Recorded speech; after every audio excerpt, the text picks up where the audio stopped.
भगवत प्रेम तुमको मिलेगा। एक बार 4 संत कबीर जी के यहाँ गए और कबीर जी जहाँ रहते थे वो अच्छी जगह नहीं थी, इधर मानसकट्टा उधर मानसकट्टा, पहले इनकी झोपड़ी ऐसी थी। 4 संतों ने जब इनकी बातें सुनी, सत्संग सुना तो बड़ा प्रभावित हुए, तो गए। देखा जाके उन्होंने कि वो इधर ऐसा हो रहा उधर वैसा हो रहा, और कबीर यहाँ रहता है, तो अभी विचार ही कर रहे थे। तो कबीर जी पीछे ने देखे उन्होंने कि भाई ये लोग यहाँ खड़े हुए हैं, विचार कर रहे हैं आपस में। तो कबीर जी ने क्या बोला जानते हो? कबीरा तेरी झोपड़ी गलगटियन के बीच, करेगो सो पावेगो, तुम क्यों खड़े उदास। सीधे जो जैसा करेगा वो वैसा पाएगा, तुम क्यों उदास हो रहे हो? अब हमारी जो झोपड़ी है वो तो हम ये तो बदल नहीं जाएगी, क्योंकि हम तो जहाँ रहते हैं हम तो वहीं वहां रहते हैं। अब लेकिन पापी व्यक्तियों के बीच में अगर है और तुम उसका चिंतन करोगे तब तुम्हारे अंदर उसका अवगुण आएगा। एक बात और समझ लेना अच्छे से कि ये जो गुण और अवगुण है किसी व्यक्ति के, ये हमारे अंदर कब प्रवेश करते हैं? जब हम उसके अवगुण को ग्रहण करेंगे तब हमारे अंदर उसका अवगुण आएगा, और उसी का अवगुण हमारा सारा तहस नहस कर देगा। मन बुद्धि चित्त इतना सब सिस्टम खराब कर देगा। और उसी व्यक्ति का गुण जब हम ग्रहण करेंगे तो निश्चित रूप से हमारे अंदर सुंदर भाव उत्पन्न होंगे। व्यक्ति वही है। अब तुम गुण और अवगुण दोनों से ऊपर उठो और उसको अगर अपने ईश्वर में प्रभु में जानोगे तो तुमको वहां भगवान का दर्शन होगा, भगवान का प्रेम प्राप्त होगा। तो ये है हमको ही सीखना है, और धीरे धीरे इसमें चला जाता है, एकदम कुछ नहीं होता है। भगवान नाम का आधार लो और धीरे धीरे चलो। संत नामदेव जी थे, भगवान की भक्ति करते थे और बहुत अच्छी स्थिति में रहते पहुंच गए। लेकिन हुआ ये कि अब इन्होंने अपने जीवन का नियम बनाया था कि मैं अपने हाथ से जो बनाऊंगा मैं वही खाऊंगा। ध्यान से सुनना, देखो भावना की बात बता रहा हूं आपको। भगवान का दर्शन इस जीव को कैसे होता है ये हमको संतों से सीखना है, और धीरे धीरे आगे बढ़ना है और पहुंचना सबको यहीं तक है। ऐसा नहीं है कि हमको वहां तक नहीं पहुंचना है, हमको वहीं तक पहुंचना है। हम कोई भी कार्य करते हैं हमें पहुंचना वहीं तक। तो उन्होंने अपने जीवन में संकल्प लिया कि जो मैं अपने हाथ से बनाऊंगा मैं वही खाऊंगा। संकल्प कठिन होता है, नियम को बनाना सरल है, निभाना बहुत मुश्किल है।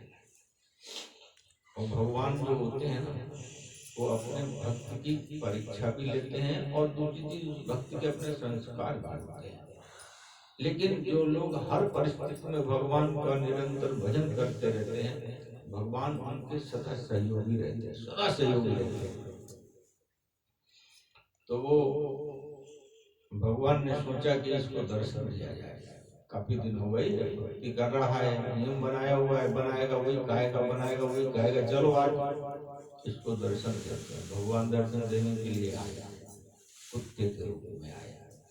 अब इन्होंने क्या किया कि रोटी बना के रखी थी, चार सब्जी अब थी नहीं कुछ।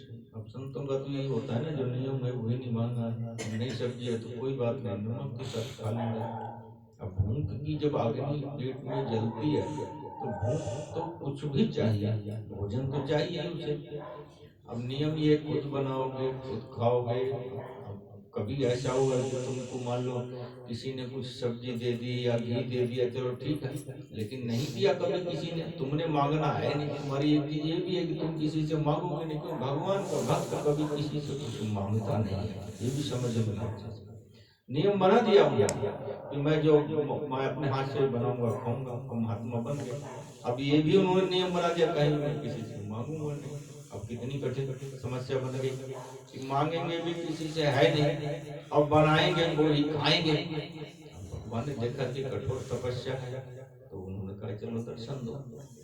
क्योंकि ये बहुत बड़ी चीज है। ऐसी पार्वती जी ने भी ऐसी तपस्या की। भगवान प्रसन्न जब ही होते हैं जब जब तप की हृदय में पूरी जिज्ञासा होती है।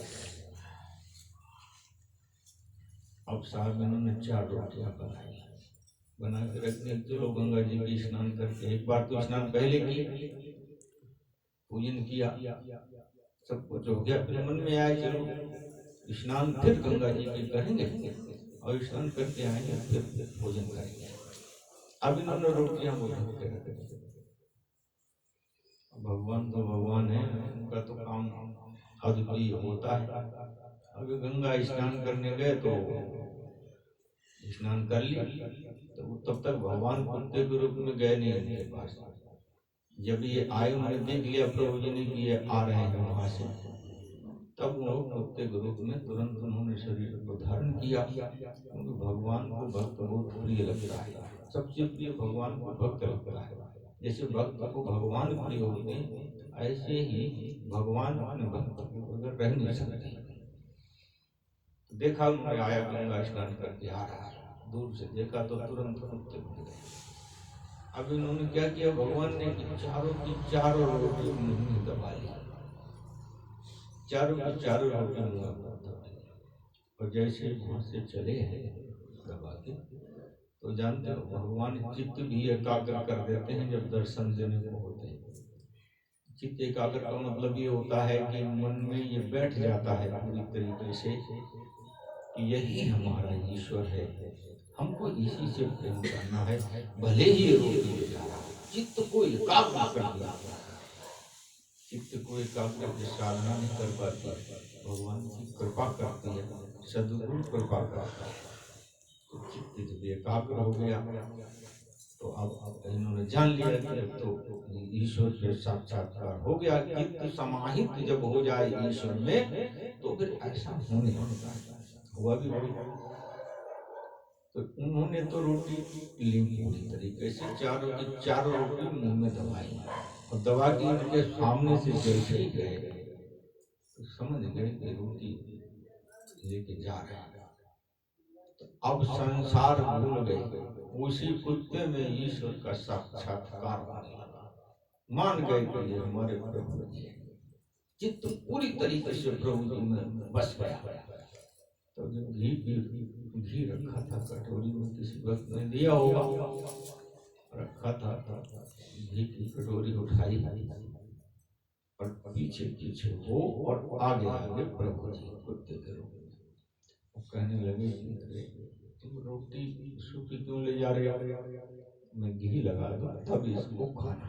चित्त जब प्रभु जी में समाहित होता है ना, तो वही कुत्ता, ऐसा वैसा कुत्ता नहीं था जो साफ सुथरा कुत्ता हो जैसा पाला जाता हो, ऐसा गंदे कुत्ता को लिया भगवान ने।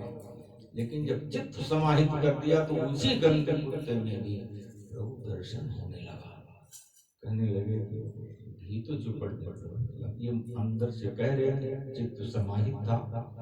ऐसी स्थिति होती है तो भगवान आगे आगे पीछे पीछे, आगे आगे जैसे जा रहे हैं, पीछे पीछे ये जा रहे हैं।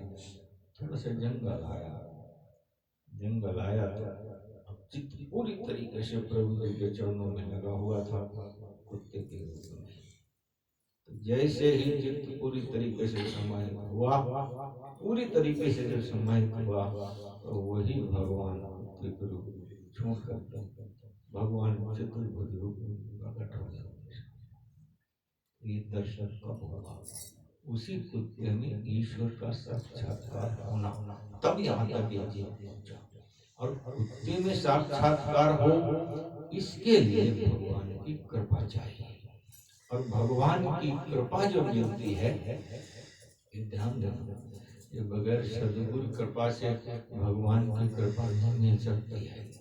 सद्गुरु कृपा, और सद्गुरु कृपा भगवान क्या कहते हैं जानते? तीसरी भक्ति में बताते हैं, सद्गुरु पूजा। सद्गुरु जो पूजा है, सद्गुरु जो सेवा है, ये तीसरी भक्ति है। ये तीसरी भक्ति है सद्गुरु भक्ति। जैसे दो भक्ति हुई, प्रथम भक्ति संतन कर संगा, दूसरी रति मम कथा प्रसंगा। उसी प्रकार से तीसरी भक्ति है सदगुरु सेवा, तीसरी भक्ति मान।